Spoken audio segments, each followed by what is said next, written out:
And Jeremy Bash. So, as you know, the hostage families have been critical that the prime minister has not focused enough attention. You know, hostage release now, worry about the rest of the region and accomplishing his larger goals, if military goals later. And that's been their frustration, especially since renewing all of the effort in Gaza and these new initiatives in Hezbollah, which are very popular against the northern threat. Netanyahu has now yielded to very strong pressure from the U.S. not to go after the nuclear in this round. They expect there's going to be a series of retaliations. And Iran is acknowledging this so-called restraint, and so maybe the dire prospects for a larger war with Iran will not come to pass.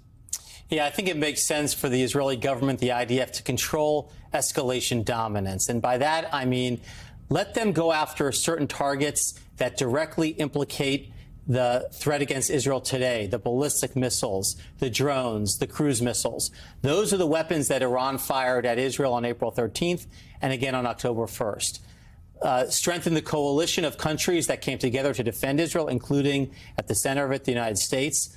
Put in place in the region missile defense systems like THAAD, as you mentioned earlier, that the United States is now fielding, along with the U.S. service members who can operate those missile defense batteries. And then down the road, if Iran doesn't get the message and Iran is not deterred, it leaves further options on the table to go after nuclear and other energy targets. And Israel certainly feels, Netanyahu and certainly his cabinet feel, that they have restored deterrence after the disasters of October 7th, when they were completely taken by surprise and responded slowly and ineffectively.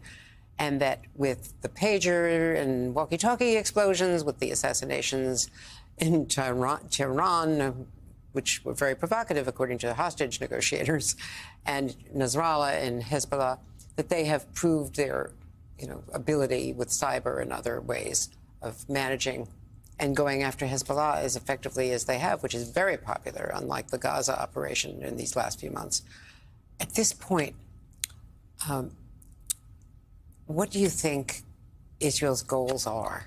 Because Netanyahu and other officials have talked about they're facing an existential threat, and they see a real window here, a window where they have done great damage to Hezbollah, which was the insurance policy to Tehran.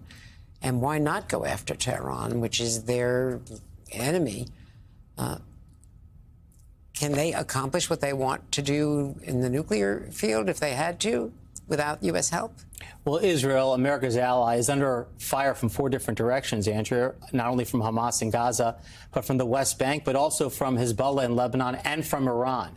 And so from Israel's perspective, they had to defang Iran's terrorist capability on its northern border. That was Hezbollah. And I think the IDF even surprised itself with how it was able to marry pristine intelligence with kinetic strikes and wipe out Hezbollah's leadership. But let's take stock of where we are in Lebanon, because as referenced earlier, there are a lot of Americans who've got family in Lebanon. There are a lot of Lebanese Americans who are watching this situation.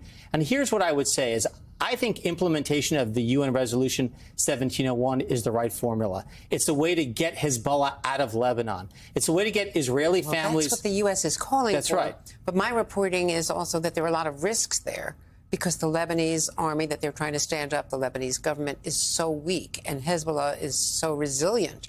Even the remaining leaders are very heavily armed. And we, the United States, are going to have to continue to partner with the Lebanese government. They are an important partner here. But this is a moment of opportunity here for Israel and the United States to get Hezbollah out of the politics of Lebanon, to use these tactical and strategic victories to really drive a political situation in Lebanon. We don't want Lebanon to be on fire. We want Israeli families to move back to Kiryat Shmona, to Metula, to the towns in the northern Galilee, where they've been displaced since October 8th, since Hezbollah joined this war against Israel. And our NBC News reporting is also that the U.S. now, having called for a ceasefire internationally, and that was rejected initially, they see a potential advantage because they're upset with the United Nations peacekeepers for letting these weapons be buried in tunnels right under their feet and for being so ineffective, but they're not armed. So the UN has not done its job. So it's going to fall again to the United States, our partners and allies in the region, to work together to make sure that Lebanon has a free and prosperous future free of Hezbollah. And I think there is going to be discussion on the campaign trail, distinction between Vice President Harris, Donald Trump,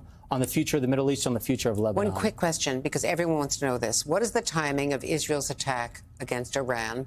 Everyone assumes it'll be before the election, but right now, will they wait, from your vast knowledge, until THAAD, this new defense system, is fully operational? And how long will that take? I think it could be a matter of days or weeks, but I don't expect that they will wait too long. This latest barrage from Iran happened on October 1st, but Israel is controlling the tempo, controlling the pace, and they're going to control the target set.